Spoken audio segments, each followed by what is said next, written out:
Bienvenue sur LM Mindset, mes divas chéries, mes divas d'amour. J'aime bien passer du temps avec vous en partageant quelques idées, quelques conseils pour se lancer dans l'entrepreneuriat, surtout du côté de ceux qui apprennent encore à se lancer et surtout ceux qui hésitent encore à se lancer dans l'entrepreneuriat.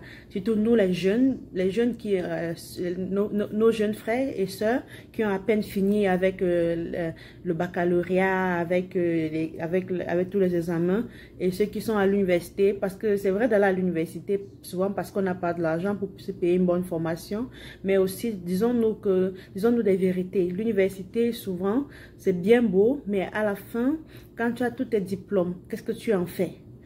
Il faut aller à l'école, certes, mais il ne faut pas aller se cacher à l'école.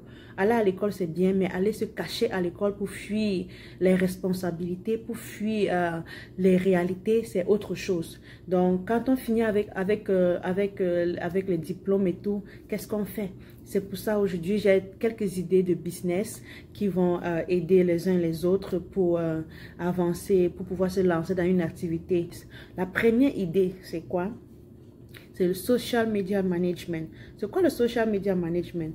C'est très simplement, vous savez, aujourd'hui, il y a tout le monde, nous avons presque tous accès à l'outil informatique, à Internet. Si tu ne sais pas ce que c'est que le social media management, en fait, les réseaux sociaux, c'est le management des réseaux sociaux. Et avec ça, tu peux te bâtir une carrière. Avant de faire une telle carrière, tu peux aller te faire former parce que la formation, c'est le meilleur investissement que tu puisses te faire. Tu fais une formation en réseaux sociaux et tout, le management des réseaux sociaux. Quand tu finis ta formation, tu es bon pour le travail. Et ce n'est pas une longue formation aussi. Donc, c'est bien d'aller se faire former, mais il faut savoir aussi avoir des stratégies, des formations qui vont t'aider à être à ton propre compte. Bon, la deuxième formation que je veux énumérer, c'est le coach en développement personnel. Être coach en développement personnel, ça ne prend pas, je sais pas, ça ne prend pas d'être super professionnel. Bon, je veux dire pas super professionnel, d'avoir fait une formation très pratique, mais c'est déjà d'avoir le sens de pouvoir accompagner les gens quand ils sont dans des situations.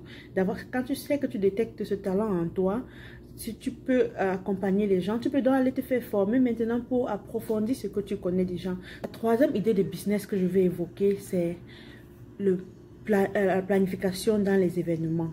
Ça, c'est un travail, ça, c'est un business qui n'est pas vraiment saturé. C'est vrai qu'il y en a déjà beaucoup sur le marché, mais il y a toujours les gens qui ont besoin d'accompagnement dans l'organisation de leurs événements. Vous pouvez cibler des personnes, pas toujours des grandes personnes là. Il y a des petits événements qui se font. Vous pouvez aider les gens à organiser les conférences par exemple, aider les gens à organiser leur mariage, organiser les anniversaires. Maintenant, de nos jours, les gens sont tellement fatigués, ils sont occupés avec d'autres choses et ils n'ont pas le temps d'organiser tout. Vous offrez ce service-là. Il faut juste bien faire ton marketing pour pouvoir te vendre sur le marché. Et il y a des formations encore. Il est important, je souligne encore, il est important de se faire former, que ce soit une simple certification qui va t'aider à nourrir ce que tu as déjà en toi, ce talent que tu as déjà en toi. Donc fais-toi former, choisis une formation qui va bien qui va t'aider à avancer dans ta carrière. Donc il y a ça. Et la quatrième idée de business que j'ai, c'est vrai que tout le monde connaît déjà ça, mais c'est tellement négligé, surtout avec le coronavirus et tout. On a tendance un peu à négliger parce qu'on se dit le coronavirus avec la distance sociale, la distanciation sociale, on ne peut pas se rencontrer, on ne peut pas discuter normalement. Il y a le métier de répétiteur. Un répétiteur, avec le coronavirus, on a appris qu'avec les choses se font à distance. Tu as accès à des plateformes qui te permettent de discuter en ligne. Donc, tu peux lancer tes cours de répétition en ligne cours de répétition en ligne, ça te permet de pouvoir accéder à tes élèves qui vont te suivre à partir de leur maison et de leur téléphone ou de leur ordinateur de chez eux. C'est pour ceux qui peuvent s'en offrir. Tu peux offrir les cours de répétition à ces personnes-là. Donc, ce sont les 4 idées que j'avais en tête aujourd'hui et je vous tenais à partager avec vous.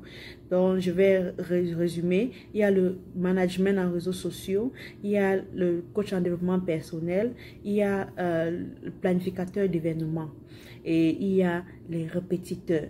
Donc, avec ces quatre idées de business, tu peux faire quelque chose de bon. Et je souligne encore que le répétiteur, c'est un répétiteur en ligne. Pas forcément les répétiteurs qui va se déplacer, aller chez les élèves ou bien quoi que ce soit. Tu fais une bonne publicité sur Facebook ou bien comme tu peux, peut-être de bouche à oreille. Et tu partages, même sur WhatsApp aujourd'hui, il y a tout ça. Et tu partages le lien Zoom avec tes élèves. Et tu as accès à toutes les plateformes pour pouvoir donner tes cours de répétition. Sur ce, je vous souhaite bonne chance dans vos business et que le Seigneur vraiment nous aide à évoluer dans tout ce que nous entreprenons. À bientôt et bisous, bisous. Ciao.